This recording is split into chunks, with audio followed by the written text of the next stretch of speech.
Muy buenos días, mi gente bella, saludos y bendiciones, espero estén súper excelentes. Hoy le traigo chi cuadrado. Cuando nosotros hacemos un estudio y trabajamos con variables cuantitativas, tenemos que saber si se cumplen las condiciones para aplicar las pruebas no paramétricas. Pero cuando no se cumplen las condiciones, recurrimos a las pruebas no paramétricas, que son aquellas que utilizan variables categóricas, ¿sí?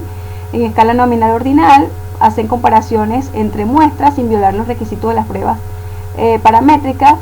Las muestras son tomadas al azar, ¿sí? Y queremos saber si vienen de una población con una distribución específica.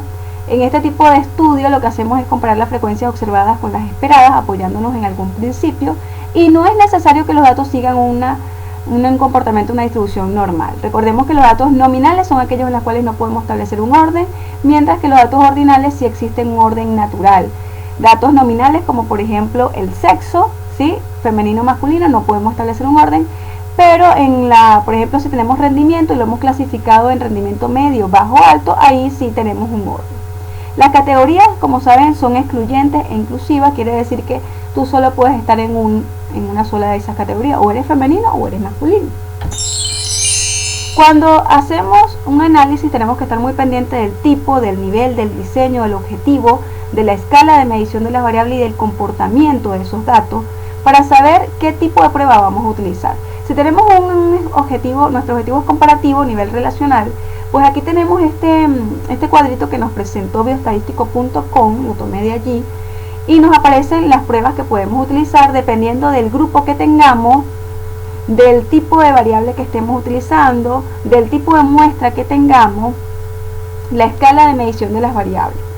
Si no se cumplen las condiciones para aplicar las pruebas no paramétricas, buscamos su equivalente no paramétrico en donde dice la columna que dice ordinal. La distribución chi cuadrado pues básicamente se utiliza para comparar grupos, ¿sí? De variables categóricas. Es una test que nos permite conocer la asociación entre variables categóricas o cualitativas, ya sean dicotómicas o politómicas. Lo que se busca determinar es si existen diferencias significativas entre las frecuencias observadas, lo que encontramos en la muestra, lo que obtuvimos de nuestros cuestionarios, nuestra entrevista, y las frecuencias de la población, que son las frecuencias esperadas. Lo que se hace es comparar esas frecuencias basado en la hipótesis de nulidad. Por supuesto, también tiene sus condiciones y sus propiedades para poder, tenemos que verificar estas propiedades y estas condiciones para poder aplicar.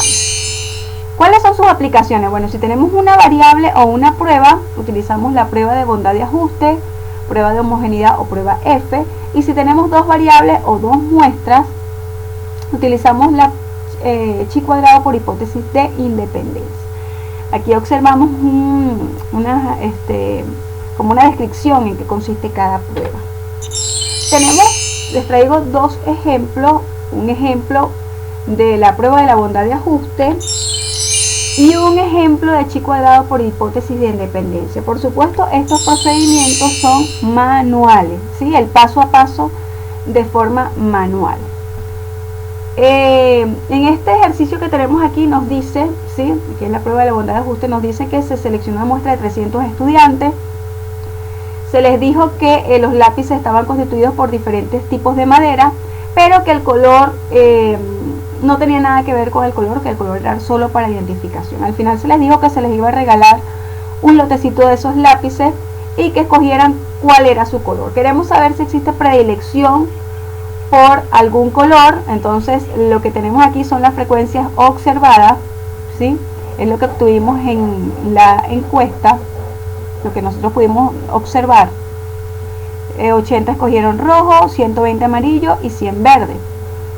Para calcular la frecuencia esperada, el tamaño de la muestra se divide entre las categorías y eso nos da 100. Entonces sería la frecuencia esperada en cada uno es 100. Planteamos nuestras hipótesis. La hipótesis nula dirá que se distribuyen por igual. La hipótesis alternativa dice que no se distribuyen por igual, es decir, que existe alguna predilección. Para calcular la razón crítica poblacional es el número de columnas menos 1, trabajamos con grado de libertad, columnas menos 1, por filas menos 1. Vemos que son 3 columnas y 2 filas, que son las dos frecuencias esperadas y observadas. Eso nos da 2 grados de libertad al 95% de confianza. Buscamos en la tabla chi cuadrado 5,99. La razón crítica